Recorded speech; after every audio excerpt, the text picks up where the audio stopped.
2026च्या महापालिका निवडणुकांचे निकाल आले आणि राजकीय वर्तुळात एकाच चर्चेने जोर धरला।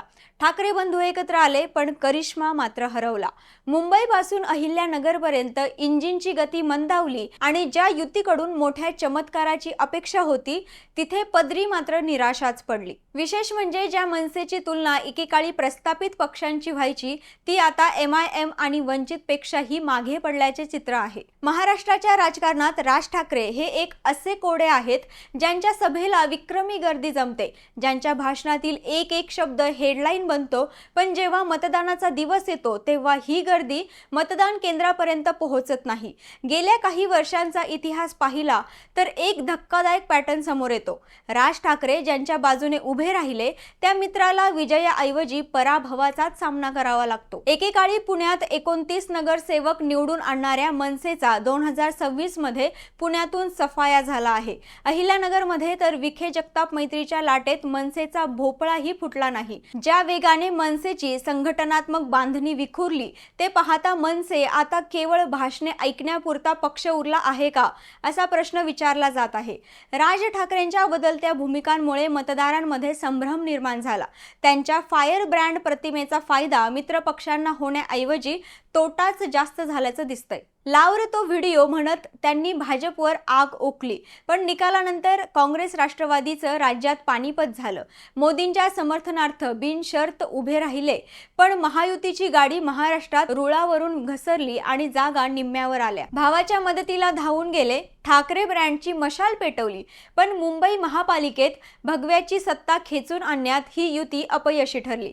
चला अधिक सविस्तर जाणून घेऊयात। 2009च्या विधानसभा निवडणुकीत 13 आमदार निवडून आणणाऱ्या मनसेची कामगिरी त्यानंतर खालावतच गेली। 2012 मध्ये नाशिक महानगरपालिकेत मिळालेल्या सत्तेनंतर पक्षाची घोडदौड थांबली आणि संघर्षाचा काळ सुरू झाला। 2014 पूर्वी राज ठाकरे यांनी नरेंद्र मोदींच्या गुजरात मॉडेलचे कौतुक केले, मोदींना पंतप्रधान पदासाठी पाठिंबा दर्शवला। महाराष्ट्रात भाजप सेनेची युती तुटलेली असतानाही मनसेने भाजपला मदत होईल अशी भूमिका घेतली। मात्र 2014 विधानसभा निवडणुकीत मनसेला मोठा धक्का बसला। निकाल आले तेव्हा भाजप मोठा पक्ष झाला, पण राज ठाकरेंची स्वतःची ताकद 13 आमदारावरून 1 वर आली। ज्या भाजपला त्यांनी मोठं केलं त्याच भाजपनं नंतर मनसेला महत्त्व देणं सोडून दिलं। पुढे 2017 मध्ये मुंबई महानगरपालिकेत मनसेचे 7 नगरसेवक निवडून आले होते, परंतु त्यातील 6 जणांनी नंतर शिवसेनेत प्रवेश केला, ज्यामुळे पक्षाची ताकद मुंबईत कमी झाली। 2019 लोकसभेच्या काळात त्यांनी मोदी शहा जोडी विरोधात लाव रे तो व्हिडिओ मोहीम राबवून अत्यंत आक्रमक भूमिका घेतली। त्यांनी भाजपमुक्त भारताची हाक दिली होती। दरम्यान त्यांनी स्वतःचे उमेदवार न उतरवता काँग्रेस आणि राष्ट्रवादी काँग्रेसच्या उमेदवारांच्या प्रचारासाठी राज्यभर सभा घेतल्या। त्यांच्या प्रचंड गाजलेल्या सभांनंतरही काँग्रेस राष्ट्रवादीला मोठे यश मिळाले नाही। उलट भाजप शिवसेना युतीने 48 पैकी 41 जागा जिंकून दणदणीत विजय मिळवला। 2019 ची विधानसभा निवडणूक मनसेसाठी राजकीयदृष्ट्या अत्यंत आव्हानात्मक ठरली होती। राज ठाकरे यांनी लोकसभेला ज्याप्रमाणे भाजप विरोधी रान उठवले होते त्याचा फायदा विधानसभेला होईल अशी अपेक्षा होती, पण निकाल मात्र उलट लागले। राज्यात मनसेचे शेकडो उमेदवार रिंगणात असताना केवळ राजू पाटील यांनी कल्याण ग्रामीण मतदारसंघातून विजय मिळवला।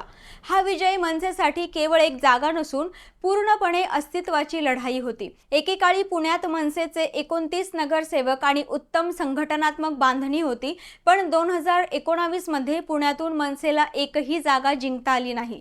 2024च्या लोकसभा निवडणुकीत राज ठाकरे यांनी परत पंतप्रधान मोदींना बिनशर्त पाठिंबा जाहीर केला।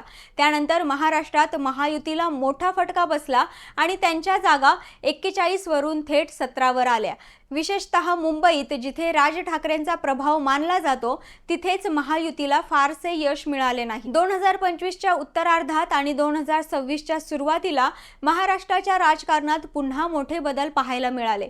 ज्या राज ठाकरेंनी वर्षानुवर्ष उद्धव ठाकरेंच्या कार्यपद्धतीवर आणि त्यांच्या राजकारणावर सडकून टीका केली त्याच राज ठाकरेंनी 2026च्या सुरुवातीला आपले जुने मतभेद बाजूला सारून शिवसेना सोबत युती केली। तब्बल 20 वर्ष वर्षानंतर राज ठाकरे आणि उद्धव ठाकरे एकाच मंचावर आले, त्यामुळे ठाकरे बंधूंच्या युतीला मुंबईकर कौल देतील का असे चित्र तयार झाले होते. मात्र झाले उलटेच. ठाकरे युतीला मुंबईकरांनी कौल दिला असला तरी भाजप शिंदे युती मुंबई महापालिकेत सर्वात मोठा गट ठरला. ठाकरे बंधू एकत्र येऊनही त्यांना बहुमताचा आकडा गाठता आला नाही, ज्यामुळे पुन्हा एकदा राज ठाकरेंच्या राजकीय टायमिंगवर प्रश्नचिन्ह उपस्थित केले जात आहे. राज ठाकरे हे क्राऊड पुलर नक्कीच आहेत, पण राजकारणाच्या खेळात ते मॅच विनर ठरू शकलेले नाहीत. त्यांच्यासोबत जाणाऱ्या पक्षांना फायद्याऐवजी पिछेहाटच जास्त सोसावी लागली.